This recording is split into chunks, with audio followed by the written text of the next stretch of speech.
Well, it's good news and bad news. Greetings, everyone. This is the Gardening Snail of Livingston, California. I've been council watching since at least 2007, and there's just so much going on right now. I feel like my head is about to explode. Before we get into the whole Merced County versus coronavirus situation, let's take a look at a few other things. There's going to be a takeout pulled pork dinner at the Livingston Veterans Hall on July the 30th. It's only $7 per meal, so come on out and support our veterans. The Applegate Zoo in Merced is reopening with outdoor activities. According to a recent announcement, state guidelines and protocols are in place to safely welcome back city residents. Precautions to keep staff, visitors, and the animals safe include extended barriers for certain exhibits, gift store closure, shortened operation hours, one-way entrances and exits, face coverings required for entry, social distancing between groups, high-touch surface protectors, and increased cleaning and sanitation. Although very popular with the public, the petting zoo and the duck and goat feeding area will be closed off. Admission prices to the Applegate Zoo are as follows. Under 5 free, ages 5 to 15 $2, ages 16 to 61 $3, ages 62 and up $1.50, and entry is free for Merced Zoological Society members. The new hours of operation for the Merced Applegate Park Zoo are Thursday through Friday, 10 a.m. to 3 p.m., and Saturdays and Sundays from 10 a.m. to 4 p.m. Mondays will be closed for additional cleaning. The zoo is located at 1045 West 25th Street, Merced. For more information, call 385-6855. On July 22nd, there was a census caravan sponsored in part by the Complete Count Committee that passed through parts of Livingston, encouraging everyone to make sure they complete the census questionnaire and get counted. There were quite a few agenda items for the Parks and Recs Committee to consider, including fee policy updates and fundraisers. However, according to a summary provided by Jose Moran, most of the items in the agenda scheduled events were postponed by Merced County health mandates. The fee policy updates and changes would be postponed until after the elections by direction from city management. At this time, council is not willing to consider any potential fee increases. Fundraisers for 2021 are postponed due to COVID-19. An event approval list, like new events recommended to be added to the list, like a drive-in movie, holiday night out for kids, breakfast with Santa, holiday craft camp. This list was presented for approval, and events can take place if county health departments allow them when the time comes. There is an opportunity for a $300,000 grant through Prop 64, perfect for the Teen Advisory Council to develop a team resource center to offer help for kids.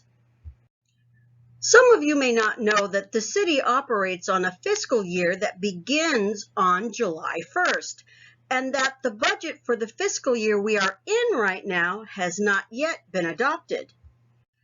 At the last council meeting, Tuesday, August 4th and Thursday, August 6th were chosen as the dates for 2 budget workshops.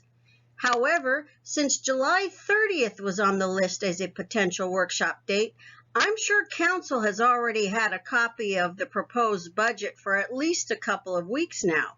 They should have had plenty of time to review every page and get their questions ready for the first workshop. The Merced Union High School District has published its distance learning standards. If any of you out there happen to know more about what's happening at the high school level or even the elementary school level, please leave comments in the comment section below this video so that we can share this information with everyone who watches this video. An article came across my Facebook feed from EdSource stating that California districts can seek waiver for elementary schools from ban on in-school instruction. According to the article, new state guidelines banning in-school instruction in counties on a monitoring list for coronavirus infections includes a waiver provision that could exempt elementary schools. Health officers would have the authority to grant the waiver after consulting with the California Department of Public Health, according to the wording, which can be found as a footnote in a 5-page framework for reopening in-person K-12 schools that was released. The footnote mentioning the waiver opportunity does not elaborate on which conditions must be met before a county health officer could allow in-person instruction. It reads as follows. A waiver of these criteria may be granted by the local health officer for elementary schools to open for in-person instruction. A waiver may only be granted if one is requested by the superintendent or equivalent for charter or private schools in consultation with labor, parent, and community organizations. Local health officers must first review local epidemiological data, consider other public health interventions, and consult with the California Department of Health when considering a waiver request. According to a July 23rd article in the Merced Sun-Star, State Senator Steve Glazier, Democrat Orlando, said on Thursday it's time for most counties in the Golden State to return to a strict stay-at-home order. He also said the administration should consider a regional approach in its reopening guidelines.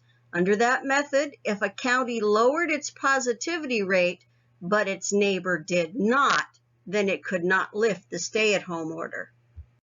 On July 24th, the Sun-Star reported Atwater leaders were standing by a business sanctuary city stance after the state withheld funds. The action was taken after Atwater City Council unanimously passed a sanctuary city resolution in May, allowing all businesses and churches to reopen ahead of Governor Newsom's staged reopening plan without concern of local enforcement. Now the state is holding on to Atwater's first coronavirus relief fund allocation of $64,833 with the potential of withholding up to over $387,000 in state assistance until the sanctuary city resolution is rescinded. However, Mayor Paul Creighton firmly stated he had no intention of rescinding the sanctuary city resolution, and council members Vieira and Raymond concurred, both noting they hadn't heard from any constituents who said the city should back down. Moving on to coronavirus versus Merced County statistics, here's the county statistics dashboard for Monday, July 20th. The status report indicated a 291 increase over the prior week in confirmed cases. It also confirmed 7 additional deaths from COVID-19. It also stated that within the public health system, every person who has met CDC criteria for severe disease within Merced County has been tested. This is the Tuesday, July 21st dashboard update.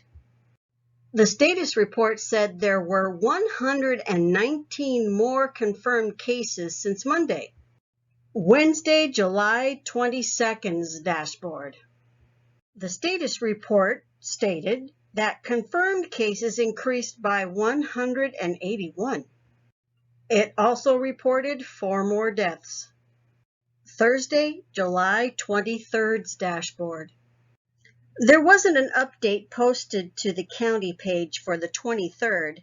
This one came by email and reported 1 more death by COVID-19. The July 24th dashboard did have a companion status report. It reported another jump in positive cases by 122, and that the positive case percentage for the last 7 days had risen to its highest ever. This is the outbreak list as of the end of the week reported. We will see moving forward that this will change in format as well as where it is located on the county website in the near future. This is the week at a glance for the 5 days ending July 24th. This is my chart that tracks active cases. Estimating probable active cases began on July 1st and are shown in pink. The estimated active cases rose from 610 to 1,361 in 24 days. The total confirmed cases rose from 1,131 to 3,245 in 24 days. Because of the scale, the area in pink has gone off the charts. So far, July alone accounts for the grand majority of positive cases. Most of the cases are in the 18 to 34-year-old age range, although there has been a slight increase in the number of 35 to 49-year-old age range. According to what I can gather, there was a slight decrease in the number of cases estimated to be active for the week. The death rate still hovered under 1%. Just over 7% of total cases were ever hospitalized. About 1.5% were in a Merced County hospital for the week being reported, and the 7-day positive testing percent rose to over 18%. This is the positive cases by community for the period ending July 24th, with Atwater and Livingston having the highest percentage increase over the previous week. If you're subscribed to the channel already, you might want to check and make sure you're still subscribed so you're notified whenever a new video goes live. And subscribe if you're new. Until next time, this is the gardening snail of Livingston, California, because not every critter is hiding under a rock.